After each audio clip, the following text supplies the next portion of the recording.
Hi everyone, welcome to this Google Digital Garage session on how to find your career goals. Now, before we get stuck in for this session, I really recommend you getting a paper and a pen or Google Docs or whatever you best work with, because this is going to be a really engaging and interactive session. The idea here is to take as much in as possible. As much as you do, the more you get back. So keep notes, and some of these things you might take away as homework or you might do while we're doing it. So please do have something to hand. So before we get started, I'm Annie. I'm one of the Google Digital Garage trainers. I've been with the Google Digital Garage for over 6 years now. I also have had my own online business and I work as a lecturer and trainer in digital marketing. So I've had quite a bit of experience when it comes to recruiting and helping staff with their careers. So hopefully I can help you today. Now, I'd also like to introduce our moderator, Sam, who is also a digital garage coach. You'll be able to recognise Sam by a blue spanner in the chat box. Now, if you want to get involved in this, and I really do recommend you do, especially on this session, then you just need to sign into YouTube. It'll take a couple of seconds to do or to sign up, and then you'll be able to join us in the chat box. So please do get involved and do share hellos. Let me know where you're calling from and where you're joining us from today. Now, if you do have any problems in hearing or seeing us, you simply press refresh or F2 often will iron out that problem. So let's get started. Now, we like to look at a sort of three-step process to our presentations. And the first one is looking at, when it comes to career goals, why are we actually here today? You know, what is the purpose of us being in this session? What are we here to do in life as well? What do we actually enjoy? So first of all, let's find out why we are here and why we're joining the session. So a couple of hellos. Harseeth, hello. And also Geraldine and Kayla and Namaina. Now, I'm really sorry if I haven't pronounced some of those lovely names correctly, but thank you so much for saying hello. And it's Sikander as well. Hi, all of you. And it's great that you're already chatting to us, because we'll be able to share some great ideas together throughout the session. So as well as the purpose, we're also going to look at the approach. So the steps that we can take to kind of start to understand where we're going with our career and our goals towards it. And we've got some exercises to help us get there. And finally, we need to look at what we will walk away with at the end of this. What's the payoff? What will we achieve from this session? And all of us, I hope, will come away with some more clarity about what we want from our careers. And Mark Gozzata, hello, and welcome all of you. Thank you for saying hello. So another thing to note is that we now have Google Careers certificates, and I really suggest you have a look at this. So this is a free sponsorship, and it's at goo.gul/careercert.uk, and I'm sure that Sam will kindly be adding that link in the chat box for you. Now, this is really worth looking into, because what Google have recognised is the most high demand, high needed careers of today, and the ones that we really look to recruit for in the UK and elsewhere. So this is a free, flexible online program, and the subjects cover IT support, project management, UX design, e-commerce, and also one other, I think it's analytics. So please do have a look at those courses. It's well worth your time. Now, just before we start with this career goals session, I think it's really important that we take ourselves back to a time where we did feel fulfilled. Now, it may be in a job itself, or it might be in a voluntary capacity, but what activity or task even were we doing that made us feel fulfilled? So I want you to really think back to some time where you felt this fulfillment. What were you doing? What was happening around you? And was that fulfillment around money?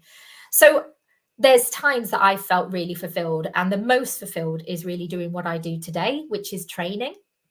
I absolutely love training, but I didn't know that straight away. It didn't come to me overnight. And as I say, I've had another business and things along the way.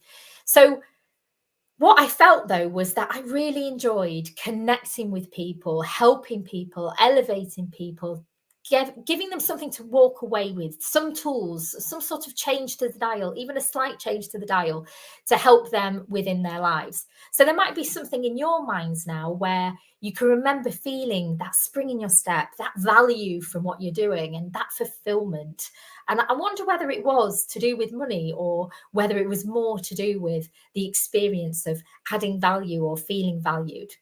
Have a think about that, and please do share with us in the chat what kind of things have made you fulfilled. Perhaps it was doing some voluntary work. So I know a lady who used to live in Cornwall, and she was explaining to me in one of our sessions that she used to do voluntary work, and it's the only voluntary work she's ever done.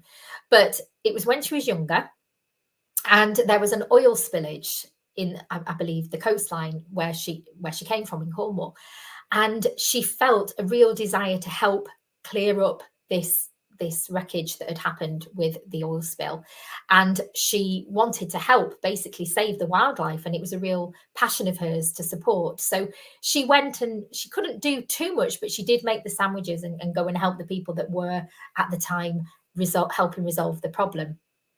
So she really felt fulfilled from that. She felt that, you know, she was helping in her way save the wildlife and potentially more wider the planet. So have a think, what is it that made you feel fulfilled? And there could be different things that make you feel fulfilled.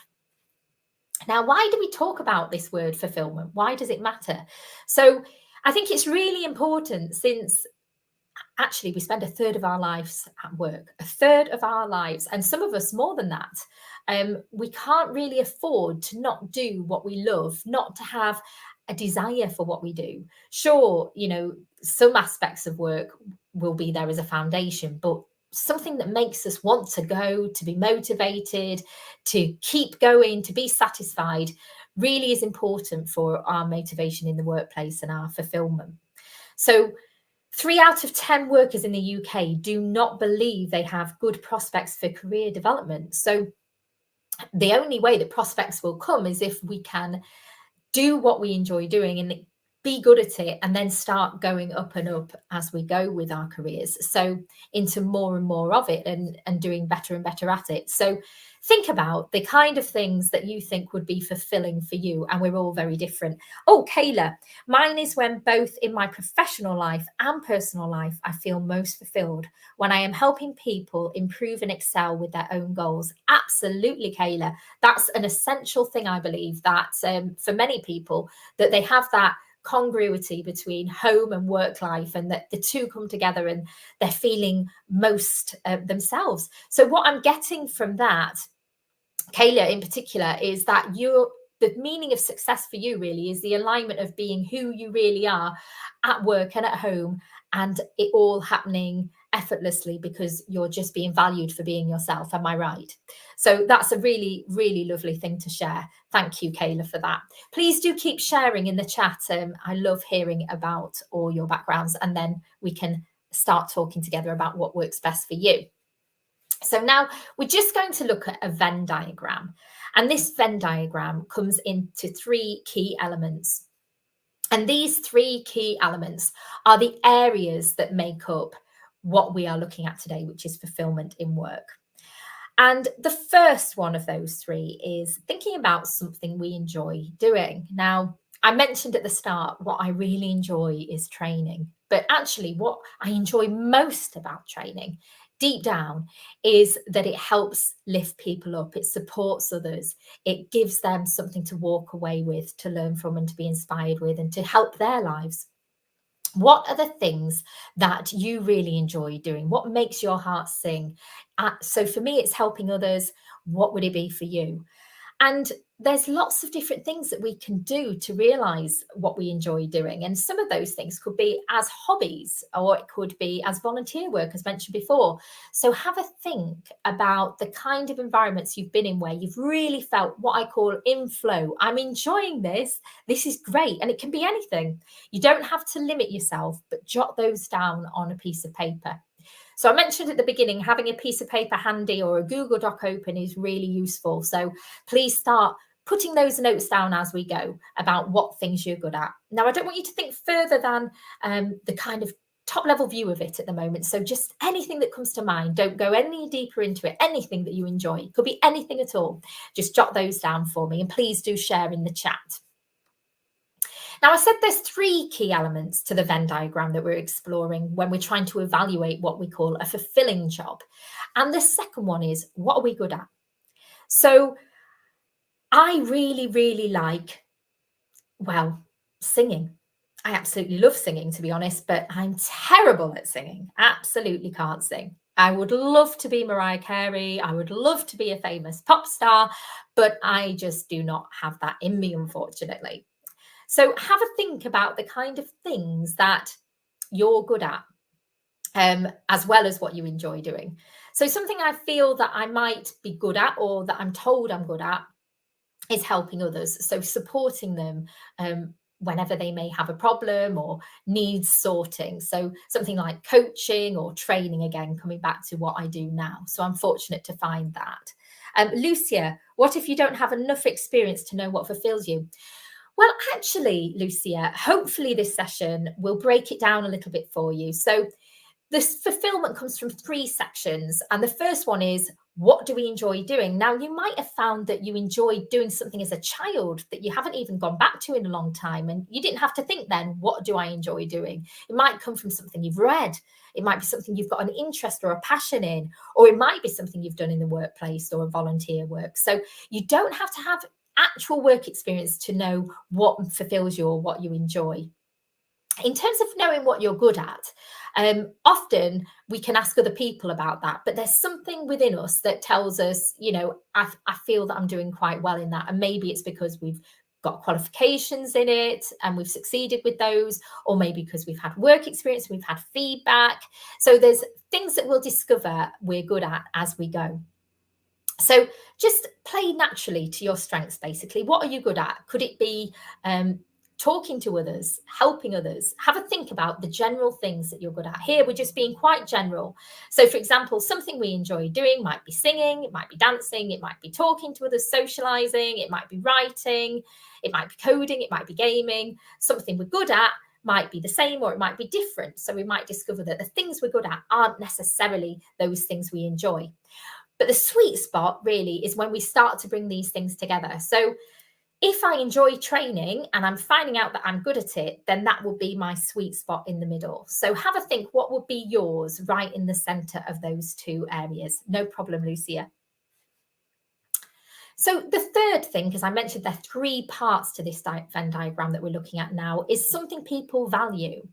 So, going back to the singing, I might love singing, but I've got to be good at it. So let's say I can sing and I enjoy singing, but there isn't a market for the kind of music I want to make, or maybe I don't think that that's going to be a career for me particularly, because no one is going to pay me for it at this particular time, because I'm not going to promote myself, for example, on social media, or I'm not going to get known for what I'm doing.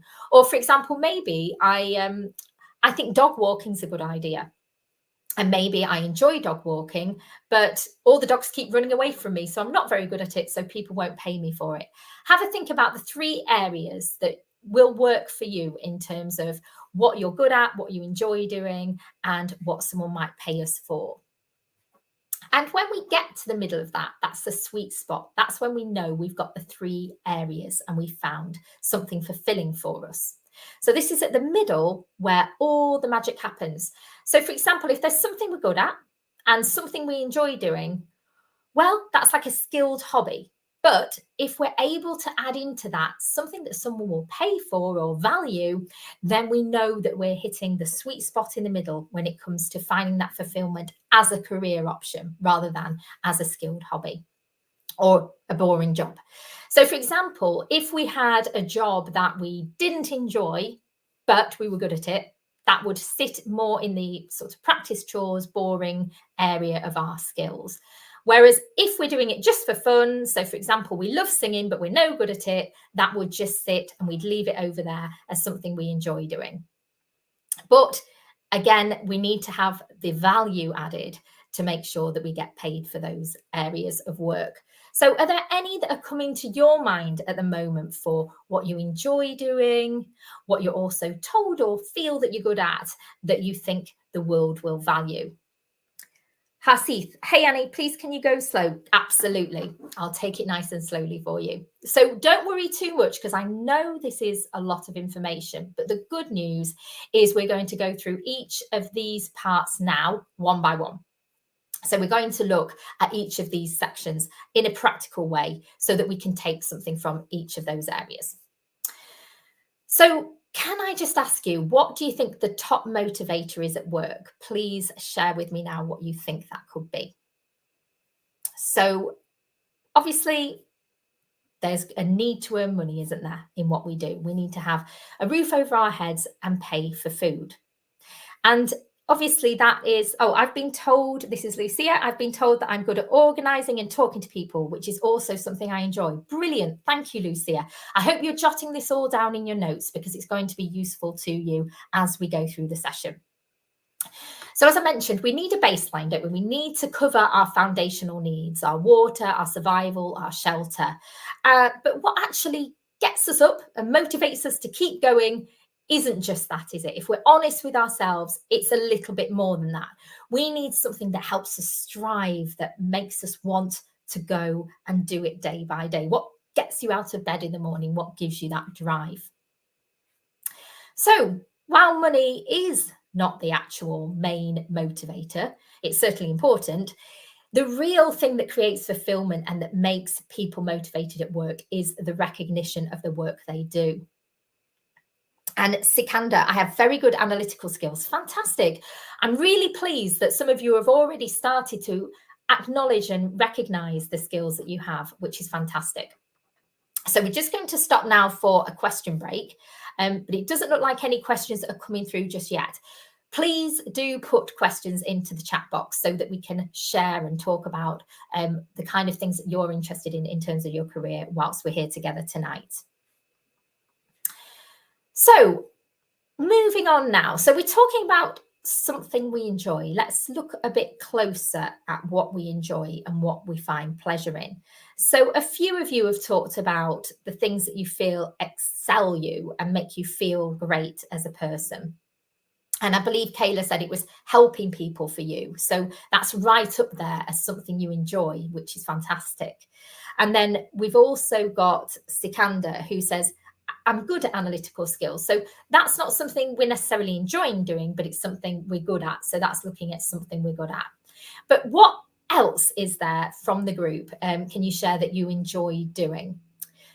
So we're going to, if you're not sure, Lucia, to find your greater sense of purpose, what gets you up in the morning, is there a specific strategy besides the diagram? Yes, we're taking you through some exercises now that will help you do that. So we'll start now with the exercise. So the first step that we're going to do to try and get to what we enjoy, we're going to look through a list of different questions and phrases so that we can pick them out and find the ones that we best enjoy. So out of this list, which I'm going to show you in a moment, I would love you to select some of these to see which ones you best enjoy in a moment. So this is the list that we've got in front of us. So there's 8 phrases. Now, we haven't just plucked these out of thin air. They've been around since the 70s, and Professor Edgar Schein created this, and it's a well-used model since the 1970s. So it's been well tested in finding out what it is that makes people feel fulfilled. So this is the list we've got in front of us now. Secure and stable work, having ideas, helping others. I think Lucia's already mentioned helping others. Working independently, work-life balance, being an expert, organising people, or solving problems. So these are 8 phrases, and while we look at them, I'd really love you to get your pen and paper out and to think about the phrases that best match basically the things that you enjoy. So we're looking at that first aspects of those Venn diagram that we just looked at them in the beginning. So the first one is, what do we enjoy? So at the moment, we're looking at what of these phrases make us think that we enjoy our work, the most important thing to us. So Now I want you to pick 3 of that list that we've just had, and I'll put it back on in a minute, and I want you to pick them in an order of the top 3. So out of this list of 8, I'd love you to look at the 3 that stand out to you. Now, this might be a bit difficult because you might pick more than 3, and that's absolutely fine. But we actually want to try and create a priority around the things you enjoy the most. So if you can select 3 from this list of 8 that's in front of you now, and as best you can, put them in order of importance for you.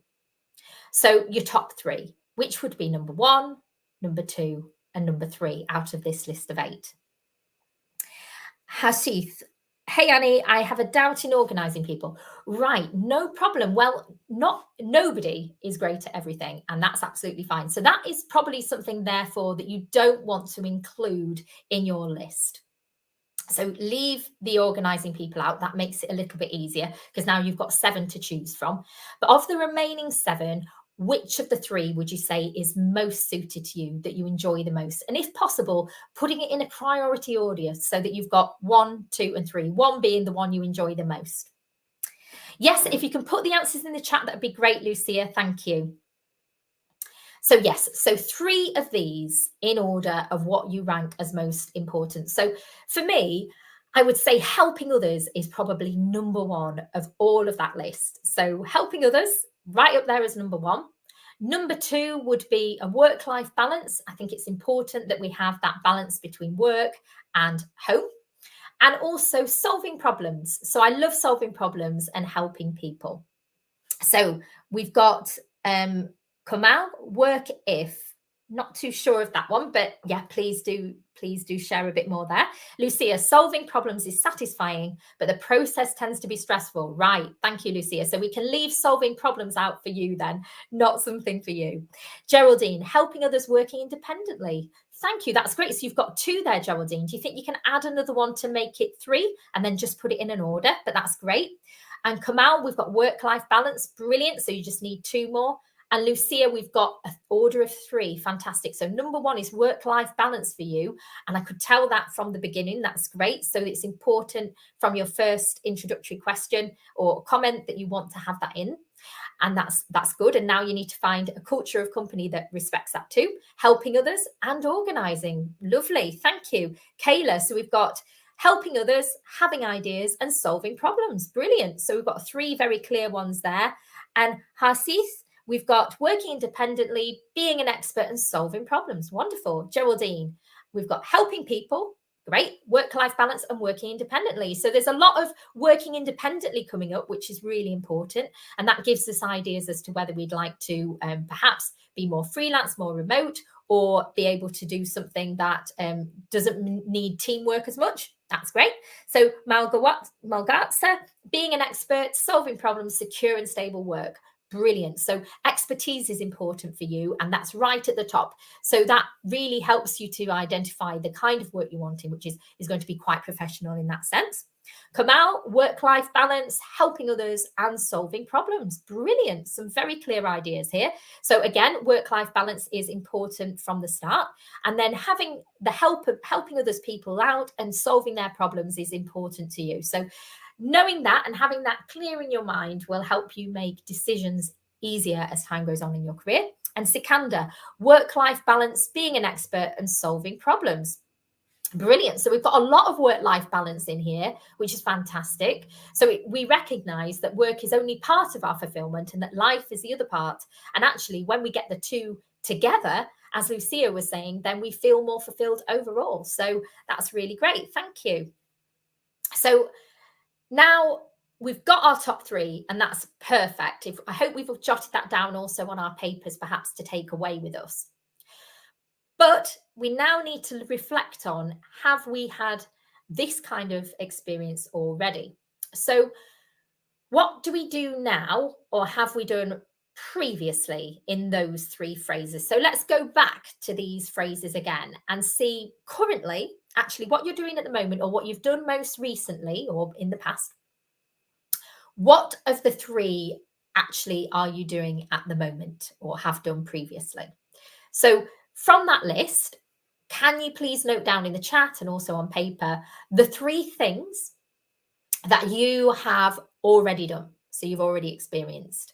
So if you want to just drop those into the chat for me, we now know that you've got a really good list of areas of things that you've worked with and worked upon for your future. So you know now the 3 key priorities for you, which is fantastic. We already now know where we want to focus our efforts in terms of what we enjoy. But have we had that experience already?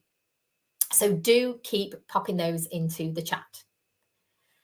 Now, the idea is when we've got that list of 3, and hopefully we've got an idea of what those lists are, we can see if they marry up with our previous list and if there is a synergy between them.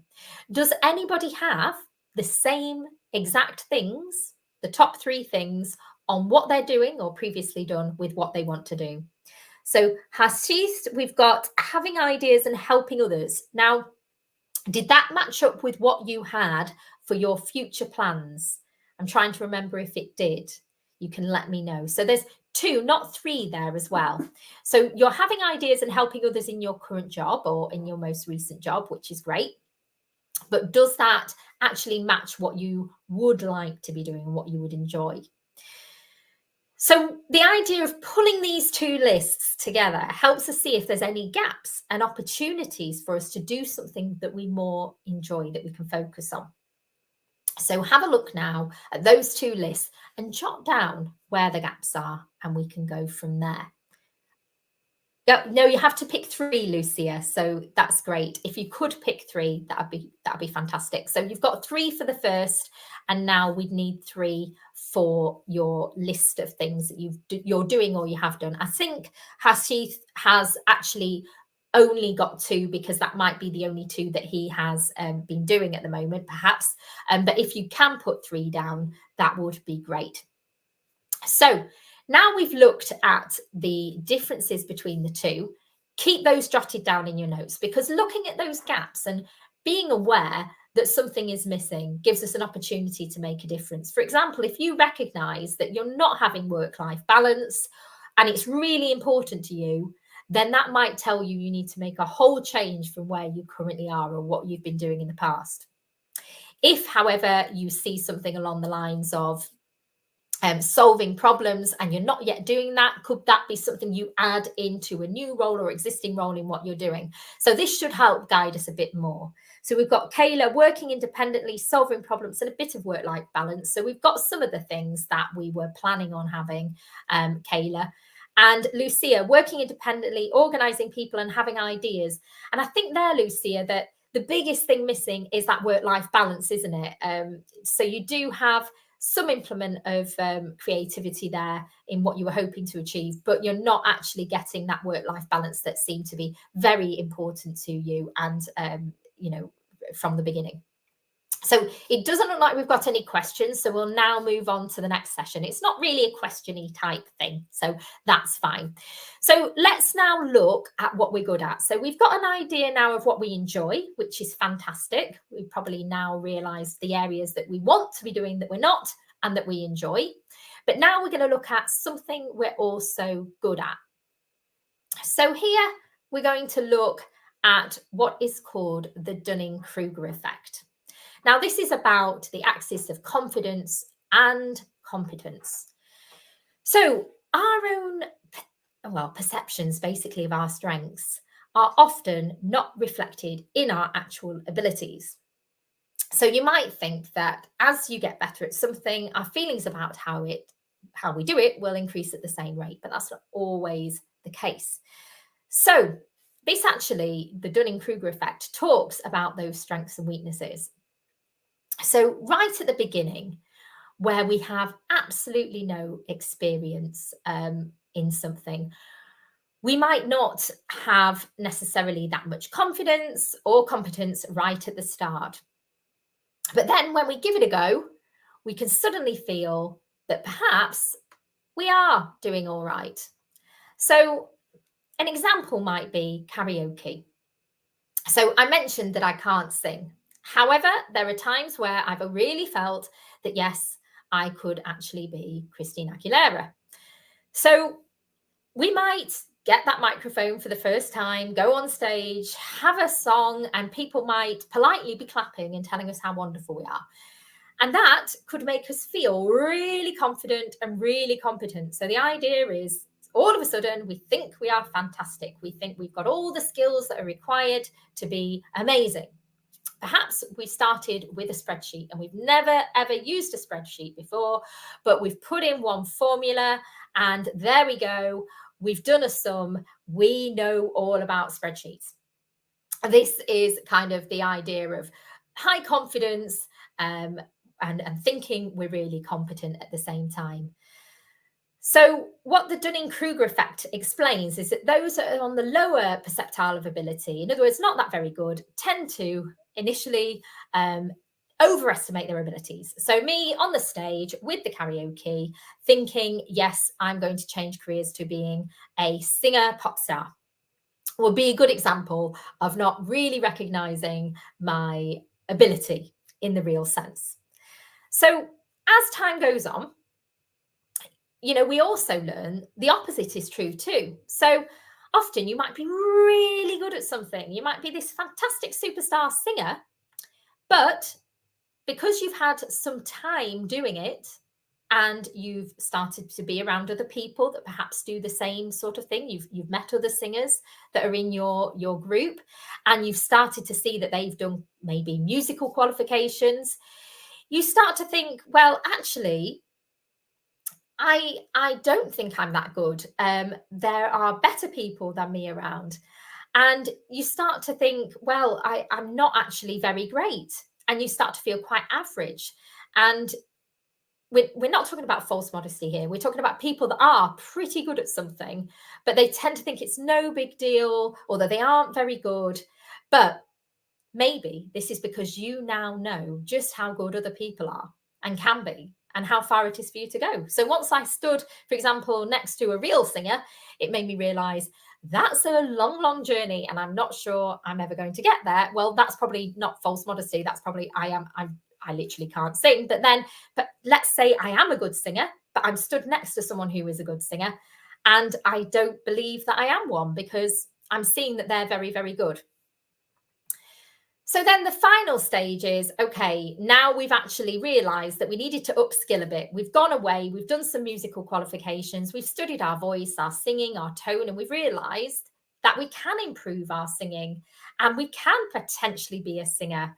And maybe we do have that skill. So karaoke, my example at the beginning, might not be the best one, but let's say I was actually quite good at it as well. I get to the end, I've done my skills, and then I find out I'm an expert. So what this means is that we can underestimate or overestimate our ability, but with time and practice, we can become closer to what our strengths are and through learning it. So now we're going to do an exercise on how to discover and unravel our abilities and our strengths. So I want you now, the theory, Lucia, is called the Dunning-Kruger effect. And also Sikandar, I have 6 years experience in software testing, but I want to change my career to data analytics. Well, that's great. So you've got an idea that you want to do a career change. You might want to think there, okay, what am I good at? So you could take what areas we've looked at in terms of you're good at in solving problems, perhaps when it comes to your job, and then look at also what your skills are. So we're now going to look at your strengths and see if they marry up. So first of all, I want you to pick 3 people who you know very well. So let's think of a friend, a colleague, a neighbour. Think of those people. I mean, possibly not your mum, because your mum is always going to say the best things. But let's think about 3 people you know very well, if you can get those names or people in your head. Now, to start with, I want you to imagine that you're speaking to one of those people. A trusted person who knows you very well, maybe a colleague or maybe a friend. Now, what would they say about you? So let's say I always ask Lucia for help with, what would they ask for help with? Or I always ask Kayla for help with. So for example, there might be Fred. Let's say I always ask Fred for help with job hunting. And Fred knows a lot about careers. And you can always talk to Fred to find out about how to go about careers. So what kind of things come into your mind when you think of 3 people that are well known to you and what they might say about you? So I always ask my friend Teresa for help with teaching materials because she's a teacher. So when I want to do something creative in teaching, I'll go to Teresa because Teresa knows a lot about working with lots of different age groups. So what comes to mind when you think about who you are, who you know, and what they might think about you? So here's just some ideas and some suggestions. So I always ask, for example, Sikandar for help with sharing knowledge, for example, or Lucia knows a lot about, and we can pick from the list below. So there's things such as staying focused, making things, sharing knowledge, having new ideas, being physically active, socializing, coaching, competing, using your hands or using data. So which of these would you say, or any others besides, these are just an example, would you say that people would mention you in regards to? It might also be from subjects you like, as I mentioned before, or things you read. It doesn't necessarily come just from the things that we're seeing here on the screen, but things you might not even recognize as skills. So when you are reading something that you tend to have a fascination with, that might tell you something about your skills, the subjects you like, or things that are not even work related. We talked about hobbies. What kind of things do you find really relate to you? So even better, let's jot these down in our little books in front of us and ask those people tonight. Maybe we can reach out to them and ask them for what we're good at and what we know a lot about. Because these are the things that will take us into understanding better where our strengths are, because sometimes we don't realize it for ourselves. So no questions coming through at the moment. So the final part then is looking at what people value. So we've looked at what people enjoy. We've looked at what we might be good at or seem to be good at. Now we need to know what people value and what they might pay us for. So this final section, we've got some examples here. And this is around some stories of people who have found that they are wanting to use that creativity to and fulfillment to find something better in their work. So we're just going to look at 3 of the stories now. And this at the beginning is Abigail's story. So Abby worked in technology at a large entertainment business, and she used to bring in cakes. So she used to come in to see her colleagues and bring them cakes. It was a nice thing she enjoyed doing, a bit of a hobby. And they were so good, however, that she decided to start her own business on the back of it. So people were saying, these are great cakes, Abby.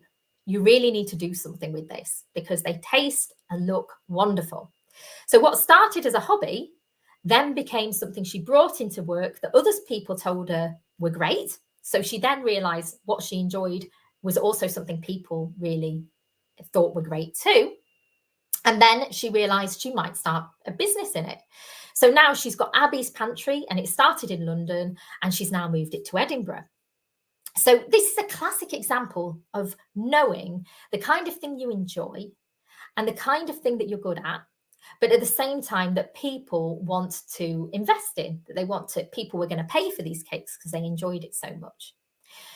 So thinking about the feedback from your colleagues there, we'd be able to know better from your colleagues if what you're enjoying is going to be effective. Because if your colleagues are saying, yes, this is great, I love your cakes, or this is great, you're doing a wonderful job, from there you can make a lot of decisions about what you can do next.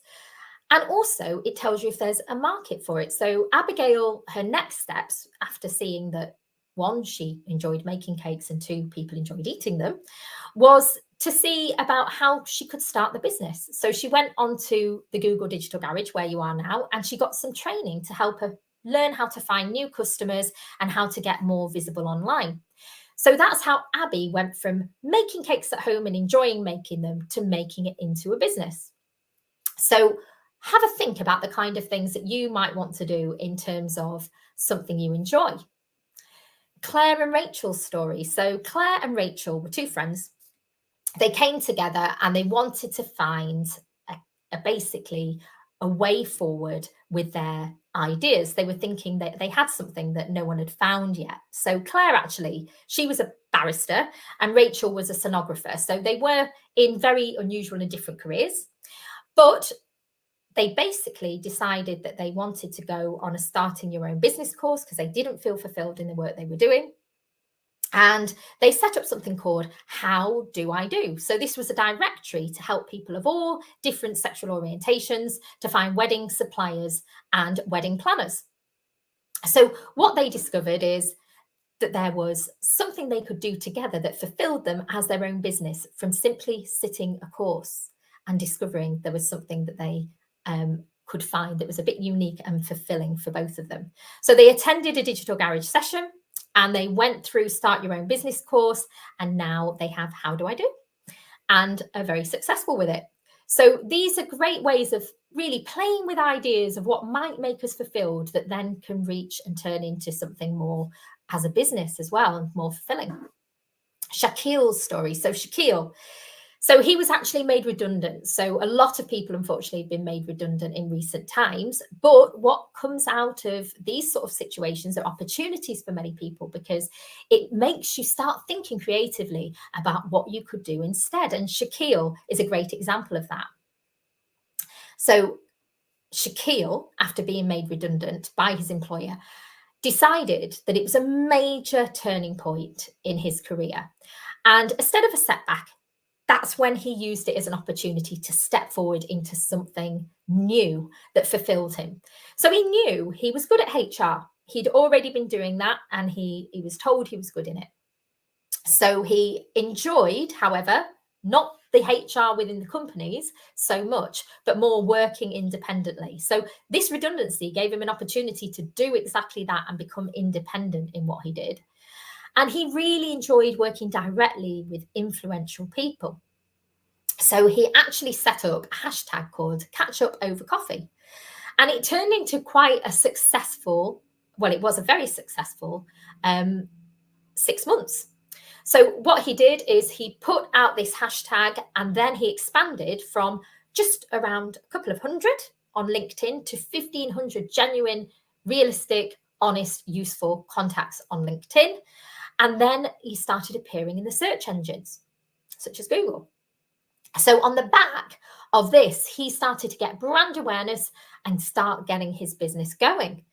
So the Digital Garage helped him with his business name, Catch Up Over Coffee, and he found more effective ways to build his website. And now he does something he really enjoys and something he can succeed in because he's doing something he enjoys, something he finds fulfilling, something that he also finds people value because people want to get that support and they like to have that independent support. So now Shaquille is doing very well with it. So I've just seen something come in from Kamal. How can I grow in my career? I've been appreciated for completing tasks on time, solving problems, tracking and organizing, but my communication skills are not, I think it says excellent. So it sounds like you're very good. You've realized that you have some strengths, which are you're being appreciated for keeping your tasks on time. And also you found out something you enjoy, which is solving problems. And tracking and organizing sound as well. The tracking could be around your skills, but the organizing as well around what you enjoy too. So it looks like you're identifying both your strengths, your skill, what you're good at, and also what you enjoy. Maybe, Kamal, it's worth asking those 3 questions back to the people that I mentioned earlier and seeing if you are strong in those skills. And then I would actively seek out a mentor to try and refine it further into a direction of the specific job title you would like to do. Because hopefully what this session's doing is it's making you think, right, what are my motivators? What are the things that I really enjoy? What are the things that will get me out of bed? So for example, it sounds like for you, it's being organizing things and also to make sure that you are solving problems. So those solving problems are really probably a priority for you right up there in what you enjoy. So now it's about bringing what you enjoy and your strengths and taking it to maybe a mentor to get it a bit more clearer about the specific job title for you. Okay, so now we've looked at what is good and what we enjoy. So now with as perfectly timed, Kamal started to ask about what could Kamal do in terms of work. So now we need to think about which job or profession requires what you've got. So there's different ways we could do that. We could do a list of businesses, or we could find mentors, like I've just mentioned to Kamal.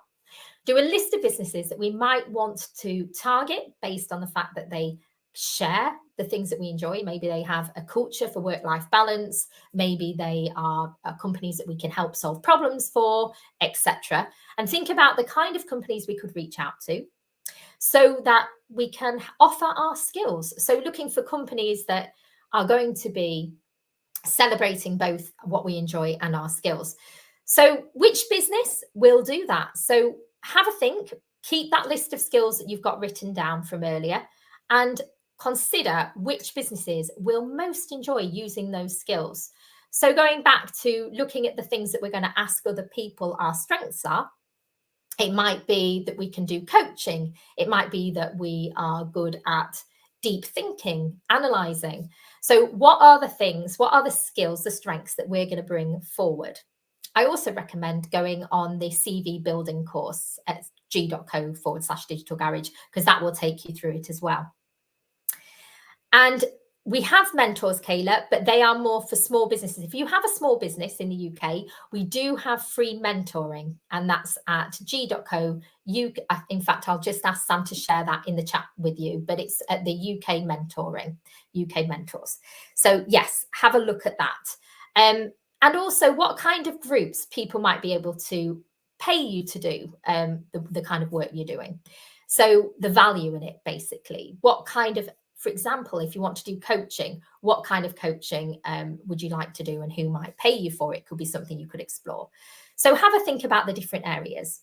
Sikandar, if I finish Google data analytics course, will I get a job without any experience? Maybe I have experience in IT, but not particularly in data analytics. Well, what you're talking about there is voluntary work, actually. So voluntary work is a great way to use what we think are our strengths or our skills in practice and then get some work experience on the job. And that brings us nicely into this next slide, because this is where we can explore looking at voluntary work, because voluntary work does a lot for us. I mentioned the lady helping people on the beaches of Cornwall at the beginning. So voluntary work is fulfilling, but it also might tell that lady that she'd probably have a great career looking at working in the with the environment or with the wildlife. So these kind of volunteer works and opportunities tell us, one, what we enjoy doing, and two, it'll help us hone our skill while we're doing it. So the different places to go to look for those voluntary jobs are DoIT, charity jobs, and charity job is the best place to go for voluntary work. And then have a look at DoIT as well, because DoIT is an opportunity to see what kind of work you can try out and see if it is right for you, because that's the opportunity for voluntary work. There's no pressure there. You can put out there your skills and see if it is indeed something you're good at and if it is something that you enjoy and want to do. And then once you've had that experience, you'll be able to put yourself out into the job market for those opportunities. Thank you, Kamal. Deep thinking and analysing are your best skills. Fantastic. And you're into content writing and knowledge management. Brilliant. So it sounds like you're getting a lot clearer on the kind of things you might like to go for. And perhaps you'd like to have a go at those if you haven't already in some of these opportunities with the charity jobs. There's also the chance to look on all the job boards, such as the Google job boards. And if you've never used an online job search before, please do have a look, because there you can look by location, job type, and you can even look by skills and see what jobs might come up for you. So do have a look, because this is a chance for you to break down those skills into real life opportunities for work. Kayla, is that for any type of work or just what Kamal asked for, those sites you mentioned? So no, it's for any kind of work, for very general work. So the Google job sites, and there are other job sites out there, not just Google. So many, many recruitment sites exist on the internet, but just mentioning Google as an example, you'll be able to put your location. If balanced work-life balance is important to you, you'll be able to put, for example, that you're interested in remote working if you're wanting to work from home and you're wanting less of a commute, or if you're wanting to look for a specific job such as education or sports and fitness, for example, you can do that in the job search engine. So have a look. I'm not located in the UK. Do you have recommendations for Spanish organisations? Well, there should be a Google job board also in Spain, I believe, Lucia. So do take a look for that. But if not, do look for recruitment sites in Spain, and I'm sure there'll be plenty of those available. And Harshit, I'm a teen. Which of the skills can I master? Oh, well, that really does depend on what you've identified as being your strengths. Now, we are quite shy of our strengths and we're not really aware of what they are. So I do really welcome you asking your friends, as I mentioned earlier, or your colleagues, what they think you'd be good at, because that's a really nice starting point, because a lot of us are modest and we do find it difficult to admit what we're good at, what we enjoy. We might find easier, but what we're good at can be a bit harder to recognize in ourselves, at least. So asking outside of ourselves and talking to other people and getting that feedback, maybe from you, if you've got a lecturer, Harshit, if you can ask your lecturer, your teacher, or some of the other students that you work with, what have they recognized that you're particularly strong in? Or it might be a family member. I know I mentioned don't ask your mum necessarily, but perhaps in some cases your mum might know you best. So do ask, what are my strengths? What do you think I'm good at? And those 3 areas that we mentioned early on. So have a think about trying out these different approaches to looking for work and really get it clear. And the first thing I want us to do, because I'm such a planner, I'm such a goal setter, is to agree what we're going to do today. So today, what are you going to do at the end of this session? It might be for Harshit that you're going to go and ask 3 people for what your strengths are. It might be for Lucia that you're going to target a company that looks at work-life balance, looking at cultures and the kind of environments to work within. And Kayla, it might be that you're going to, again, look and see, from your list tonight, what things are you really enjoying? What things do you find that you are skilled in? And then finding that sweet spot in the middle and thinking about the companies you can target. So starting with today, if you can put in the chat what you're going to do as a result of today, what one thing, even if it's one tiny thing to be good to yourself for your future career, what one thing can you do today? I know it's getting quite late in the day, depending on where you are in the world, but let's agree, let's make that commitment, because once we write it down, we're more likely to do it. It's proven that it's more likely to happen. So jot down, what is the one thing that you might do tonight, today, or at least within the next 24 hours to help push you towards your career. So Lucia, to do some research on possible options. Fantastic. So Lucia is going to have a look at different options, maybe different businesses that you might want to target. Anybody else want to share theirs? And now you've written that down, Lucia, that's something you've got to do. You've got to start researching tonight, get on Google, look in the Google job board and get started.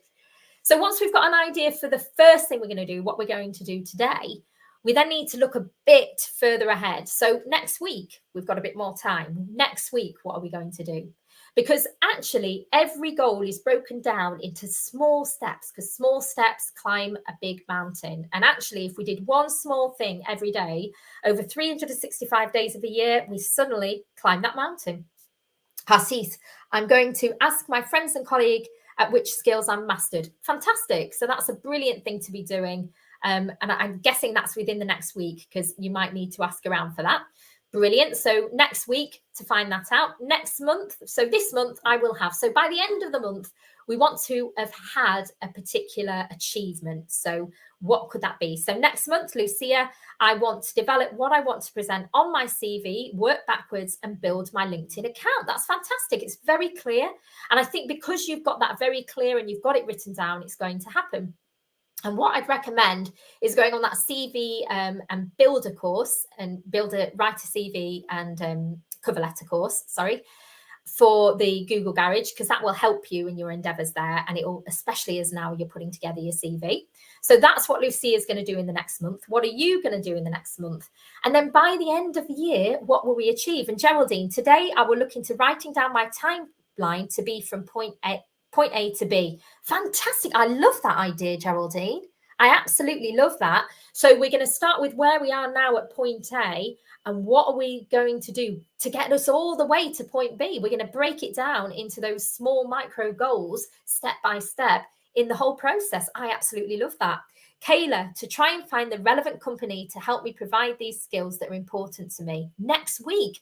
Brilliant, Kayla. I love this. So we've already got something set for next week for you, Kayla, and you're going to find that relevant company.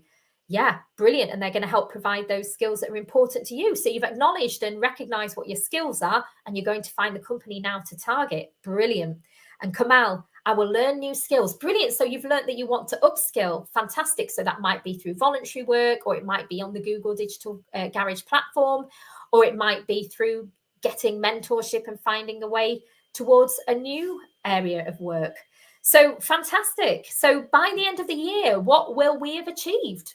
I'm hoping that what we will have achieved is a career that we find fulfilling and rewarding, that we're good at, that we enjoy, and that pays us for what we're doing.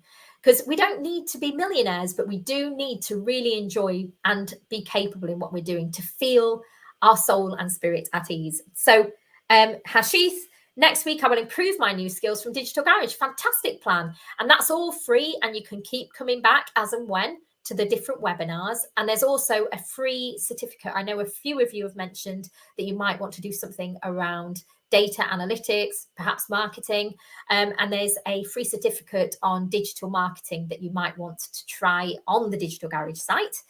And on that certificate, it's endorsed by the Open University and Google. So you'll be able to try that out and see if that's for you as well, and identify the skills that are most specific to you from doing that qualification.